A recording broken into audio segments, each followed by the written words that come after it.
Earth is flat.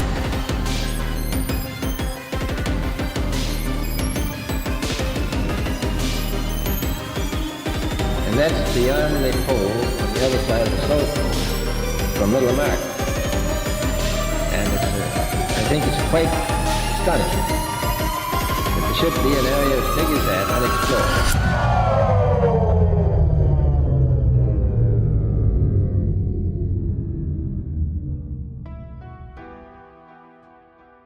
Hi, meet me again on this awesome channel, World History Official. In this video, I will talk about surveyor, engineers, architects, and pilot on flat Earth. Before I go, don't forget to subscribe my channel if you enjoy. Don't forget to share this information to your family. I am sorry to use robot voice on the video. I also put a text on the video so you can read them if you're not comfortable with this voice. So here we go.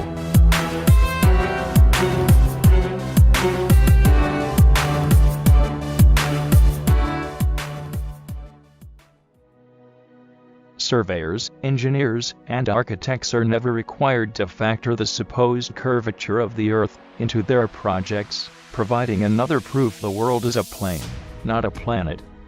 Canals and railways, for example, are always cut and laid horizontally, often over hundreds of miles, without any allowance for curvature. One surveyor, Mr. T. Westwood, wrote into the January 1896 Earth Review magazine stating that, in leveling, I work from ordnance marks, or canal levels, to get the height above sea level. The puzzle to me used to be that over several miles each level was, and is treated throughout its whole length, as the same level from end to end, not the least allowance being made for curvature.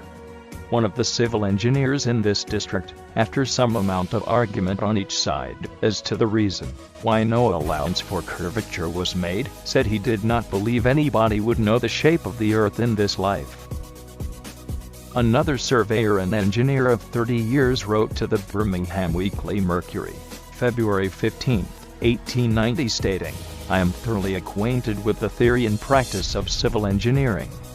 However bigoted some of our professors may be in the theory of surveying according to the prescribed rules, yet it is well known amongst us that such theoretical measurements are incapable of any practical illustration. All our locomotives are designed to run on what may be regarded as true levels or flats. There are, of course, partial inclines or gradients here and there, but they are always accurately defined and must be carefully traversed. But anything approaching to 8 inches in the mile, increasing as the square of the distance, could not be worked by any engine that was ever yet constructed. Taking one station with another all over England and Scotland, it may be stated that all the platforms are on the same relative level.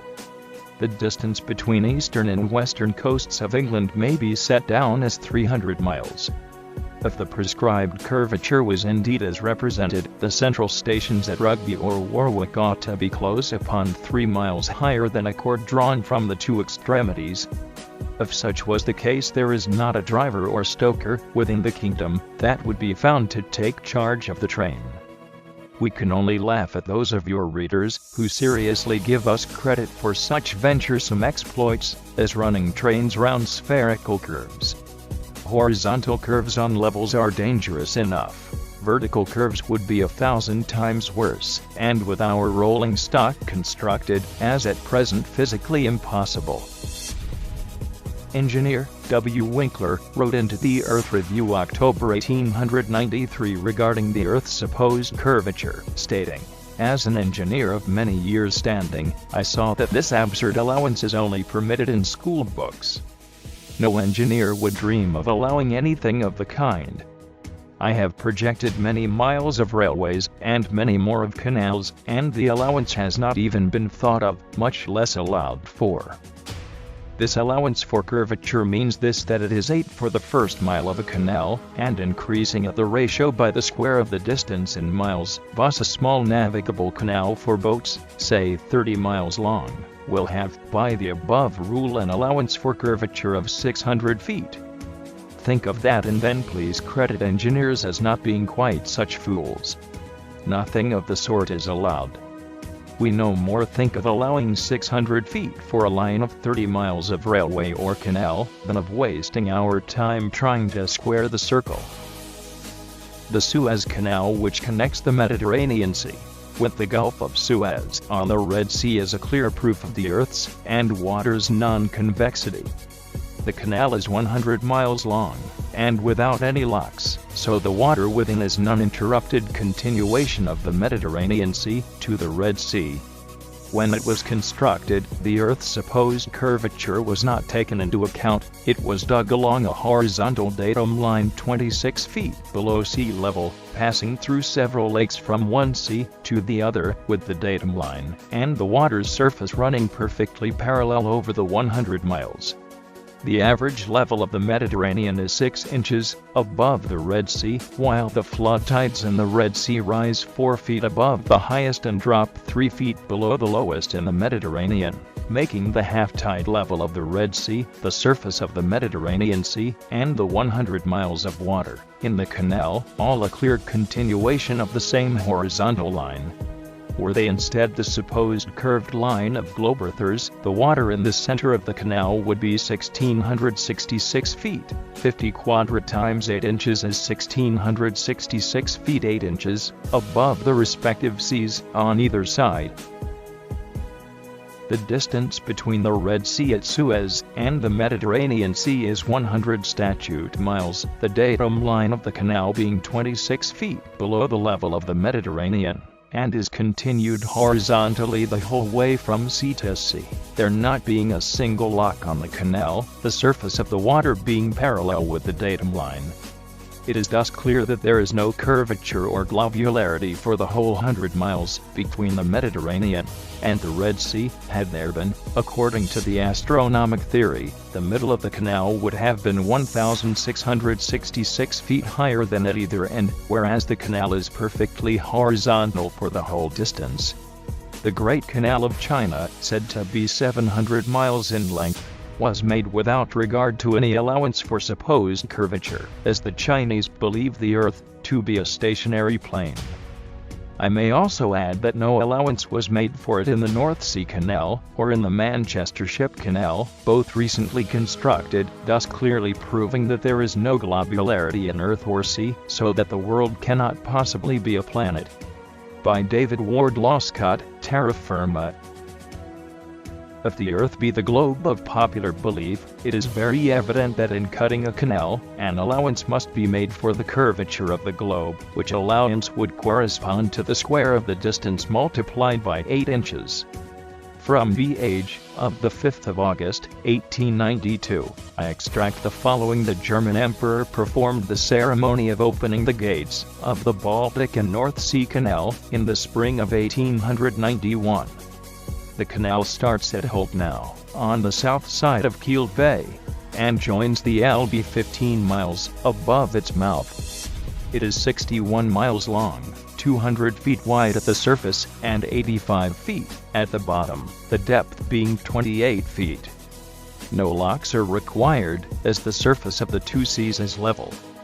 Let those who believe it is the practice for surveyors to make allowance for curvature ponder over the following from the Manchester Ship Canal Company Earth Review, October, 1893. It is customary in railway and canal constructions for all levels to be referred to a datum which is nominally horizontal, and is so shown on all sections. It is not the practice in laying out public works to make allowances for the curvature of the Earth. By Thomas Winship, Zetetic Cosmogony. The London and North Western Railway forms a straight line 180 miles long between London and Liverpool. The railroad's highest point, midway at Birmingham Station, is only 240 feet above sea level. If the world were actually a globe, however, curving 8 inches per mile squared, the 180-mile stretch of rail would form an arc with the center point at Birmingham raising a full 5,400 feet above London and Liverpool. adding the station's actual height 240 feet to its theoretical inclination 5,400 feet gives 5,640 feet as the rail's necessary height on a globe Earth, more than 1,000 feet taller than Ben Nevis, the tallest mountain in Great Britain. In projecting railways on a globe, the datum line would be the arc of a circle corresponding to the latitude of the place. That the datum line for the railway projections is always a horizontal line proves that the general configuration of the world is horizontal. To support the globe theory, the gentlemen of the observatories should call upon the surveyor to prove that he allows the necessary amount for curvature. But this is what the learned men dare not do, as it is well known that the allowance for the supposed curvature is never made. By Thomas Winship, Zetetic Cosmogony. In a long line, like that of the Great Pacific Railway, extending across North America, the supposed curvature would, of course, be proportionately great, extending to many miles in height, but not 1 inch was allowed by the engineers for curvature during the whole course of the construction of that vast line of railway. And, if we think of it, how could it be otherwise? All railway metals must, of necessity, be straight, for how could any engine or carriage run with safety on a convex surface? By David Ward Loscott, Terra Firma. J.C. Bourne in his book, The History of the Great Western Railway stated that the entire original English railroad, more than 118 miles long, that the whole line with the exception of the inclined planes, may be regarded practically as level. The British Parliament session in 1862 that approved its construction recorded in Order No. 44 for the proposed railway, that the section be drawn to the same horizontal scale as the plan, and to a vertical scale of not less than 1 inch, to every 100 feet, and shall show the surface of the ground marked on the plan, the intended level of the proposed work, the height of every embankment, and the depth of every cutting, and a datum horizontal line which shall be the same throughout the whole length of the work. 118 miles of level railway, and yet the surface on which it is projected a globe? Impossible. It cannot be. Early in 1898 I met Mr. Hughes, chief officer of the steamer City of Lincoln. This gentleman told me he had projected thousands of miles of level railway in South America, and never heard of any allowance for curvature being made.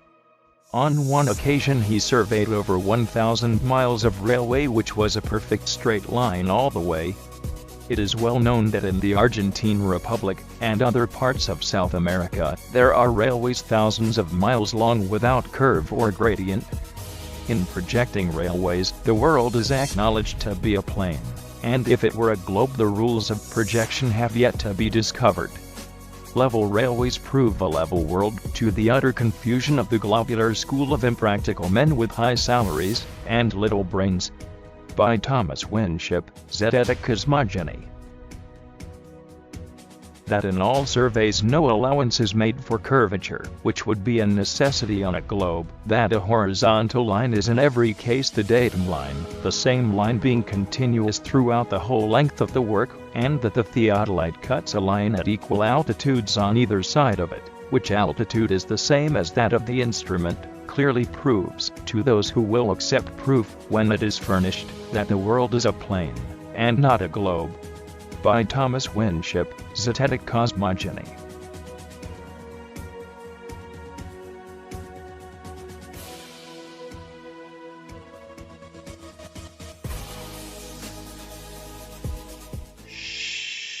The Earth is flat.